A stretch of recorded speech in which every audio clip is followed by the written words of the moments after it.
এবার আমাদের সুনির্দিষ্ট প্রস্তাবনা, আগামী এই 3 দাবিতে অতি দ্রুত বিচার, মৌলিক সংস্কার এবং নির্বাচনের দাবিতে আমরা আপনাদের মাধ্যমে আবারও জাতীয় সরকার দাবি করছি।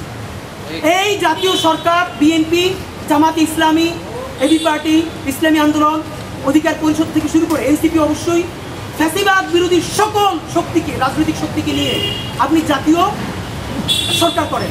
এই সরকারের মেয়াদ কতদিন হবে? ডক্টর ইউনূস বলেছেন সর্বোচ্চ জুন মাস পর্যন্ত।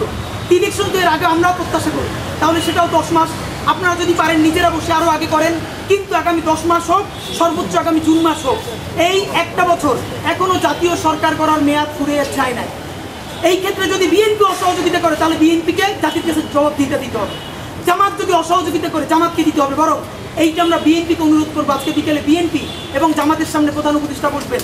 যেহেতু আগে বারবার বলা হয়েছে জাতীয় সরকার বিএনপি করতে চায় নাই, তো আজকে বিএনপিকে বললাম প্লিজ আজকে আপনারা ডক্টর ইউনূসকে বলেন ঠিক আছে আগামী 1 বছরের জন্য আপনি জাতীয় সরকারের ঘোষণা দেন, বিএনপি তাদের লোক দিবে, জামাত ইসলামী তাদের লোক দিবে। আগামী 1 বছর আমরা তাদের মাধ্যমে এই 3টে কাজ করতে চাই, বিচার, মৌলিক সংস্কার এবং নির্বাচন। যদি জাতীয় সরকার কোনোভাবে সম্ভবই না হয় তাহলে দ্বিতীয় প্রস্তাবনা হলো আপনি জাতীয় ঐক্য কাউন্সিল করেন। এই জাতীয় ঐক্য কাউন্সিলের প্রধান থাকবেন ডক্টর ইউনূস, আর এখানে সদস্য থাকবেন প্রত্যেক রাজনৈতিক দল থেকে একজন।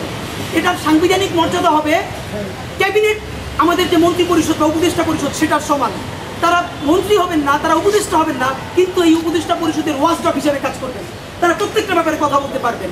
আইদার জাতীয় সরকার করেন অথবা আপনারা দ্রুত জাতীয় ঐক্য কাউন্সিল করেন। এই দুইটা যদি করতে না পারেন, আবার বলি, সামনে যদি ডক্টর ইউনূস কোনো সমাধান না করে, অ্যাটলিস্ট বিচার না করে, মৌলিক সংস্কার না করে সে চলে যায় অথবা নির্বাচনের দিকে যায়, অবিসম্ভাবীভাবে দেশের গৃহযুদ্ধ কিন্তু লাগবে। সেই গৃহযুদ্ধে আমরা সবাই কিন্তু খুব করুণ অবস্থা হবে, দেশের স্বাধীনতা সার্বভৌমত্ব হুমকির মুখে পড়বে। তার প্রধান দায় আবারও বলছি এই রাজনৈতিক দলগুলোর নিতে হবে এবং বাংলাদেশ সেনাবাহিনী নিতে হবে।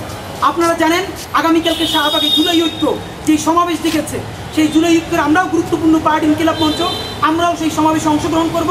সারা দেশের মানুষকে জুলাই ঐক্যের আগামীকালকে শাহবাগে সমাবেশে আসতে অনুরোধ করছি। আমরা পরশু থেকে 1 সপ্তাহব্যাপী জুলাই ঘোষণাপত্র তৈরির জন্য আবার ইনকিলাব মঞ্চ নতুন করে সপ্তাহব্যাপী জনসংযোগ শুরু করবে। আগামী সোমবার থেকে আমরা সপ্তাহব্যাপী জনসংযোগ করব, ঠিক আওয়ামী লীগ নিষিদ্ধের ব্যাপারে যেরকম করেছি, এখন সপ্তাহব্যাপী হাজার হাজার লিফলেট নিয়ে আপামর জনসাধারণের কাছে যাব।